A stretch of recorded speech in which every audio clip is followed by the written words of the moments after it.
Design Seed turns 1 year old. It has been exactly 1 year since we started the channel, and we have been featuring multiple series of residential projects with the vision to uplift the interior design and architecture scene. Every quarter of the year, our team brainstorms, review and re-strategize our content boards to improve the direction of our video contents and video quality for your viewing pleasure.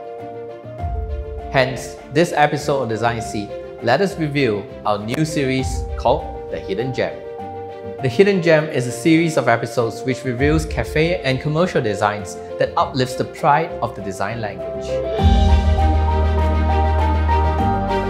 In the design world, impactful design is not only found and realized in private residences and homes. So, cafe hoppers, food bloggers, design hunters, if you're not subscribed to us yet, do it now.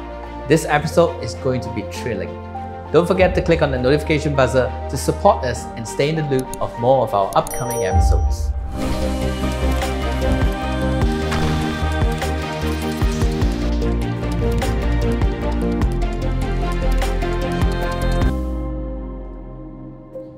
Today's episode on Design Seed, we will be going in up close into the details of an artistic cafe flourished modestly with refined design elements with a captivating first impression. When I first visited this cafe, I was astounded by the hanging sculpture that was staged right in the center of the cafe.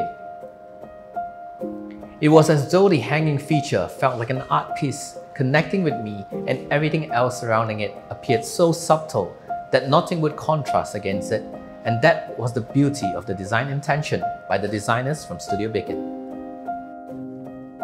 Idea of having the paper installation was always on the client's agenda and his brief, because Niko Neko 1.0 had this paper installation that drew a lot of attention, and it was always a kind of point of curiosity, I think.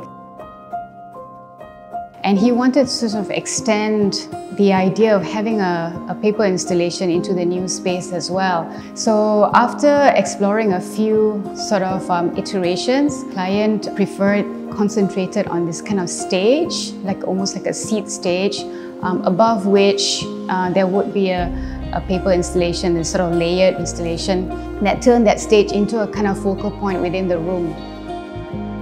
We found Sarah Rahman through contacts and Instagram, and discussed the project with her, and she came up with a proposal that the client really liked. They came up with a mock-up, like a scaled mock-up of the installation, and yeah, that was how it was built.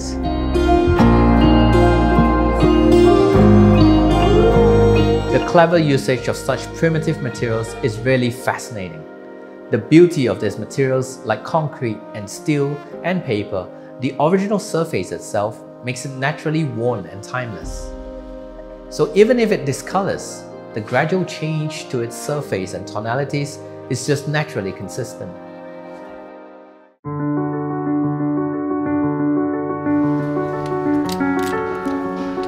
I'm half Japanese. So my mother is a Japanese and my father is Malaysian.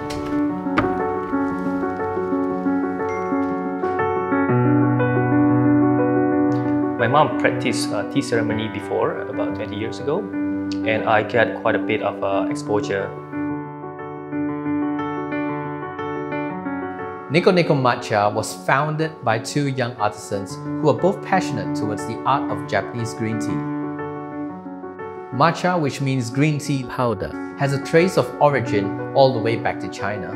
However, the farming techniques for matcha were refined and perfected over the several centuries in Japan.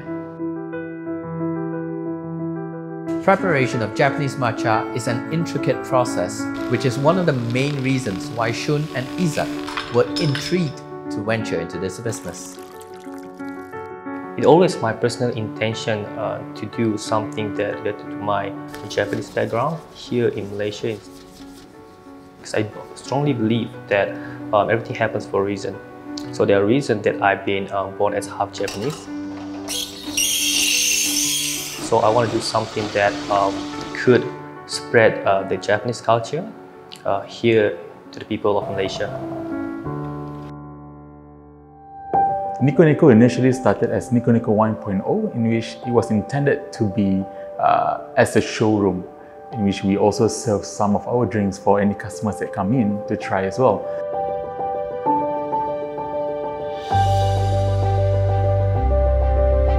So initially, the floor plan, we put every single thing in one very small space. That's where we have the counter to order. That's when we have the preparation counter, and that's also where we place all the products to be displayed. And we noticed that we need to split where the cashier is and also where we brew the drinks, because we need to focus two things. One, when we are serving the customer at the cashier counter, we need to give the best customer service without being interrupted by any brewing things that happens around. And secondly, we need our barista to also focus when brewing the drinks to create a perfect drinks. So hence, we split it into two sections. Design is the most important things that affect the overall customer experience whenever they come to your store, because it's what they see, what they feel, and what they hear. So it's very important.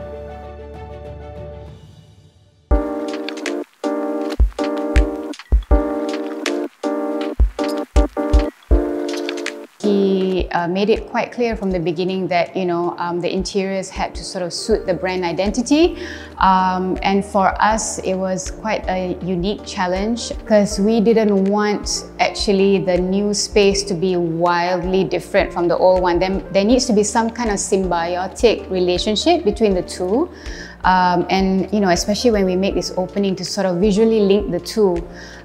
So that was a conscious decision by us, and also encouraged by Shun to retain this form. So taking cue from this, we came up with this kind of like column come, sort of chunky table leg that kind of grew from the ground.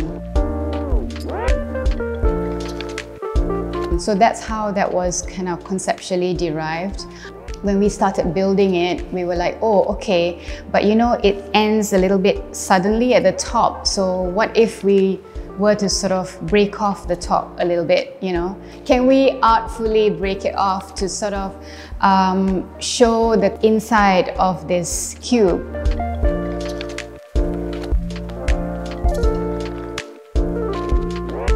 It really has this feeling of something that's kind of growing from the ground, and then you sort of see a little bit of the insides, That rawness we felt would be quite nice to explore. So that actually involved a couple of, breaking experiments on site. And I think the contractor had to sort of recast it a couple of times, to get it right.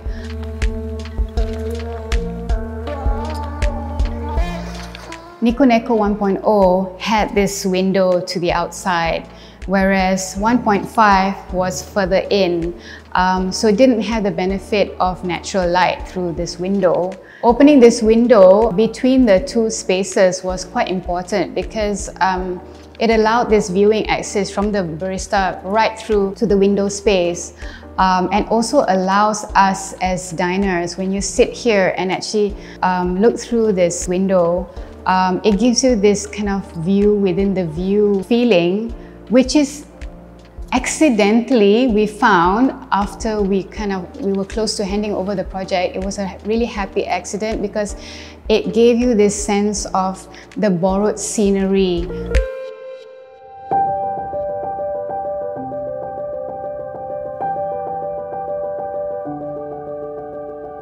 This project inspires me to expose and appreciate the passionate crafters all around the world, dedicating their efforts and focus in contributing to all the refined craftsmanship that we have available today in our design scene. These are truly the unsung heroes who are not given enough credit for the dedication they put in. We hope the next generation to craftsmanship does not end here. Let's all support and encourage the construction scene by giving them credit and acknowledgement for their hard work and labor. In light of the pandemic, many hidden restaurants and cafes suffered due to restrictions of dining in. However, now that the lockdown has been lifted with proper SOPs, we do hope by sharing and giving a shout out for these tastefully designed cafes, it would give some aspiration in lifting the awareness to these hidden gems. So to those cafe hoppers, food bloggers and design hunters, if you would like to watch more design contents of such, do leave your comments below and name your favorite spots, and we will consider featuring them in our upcoming episodes. My name is Alex Lee and I am from Design Seed. We hope you enjoyed this latest series to our new playlist. Do support us by clicking on that subscribe button and clicking on that notification bell to stay in the loop of more of our upcoming exciting episodes. Thank you for watching.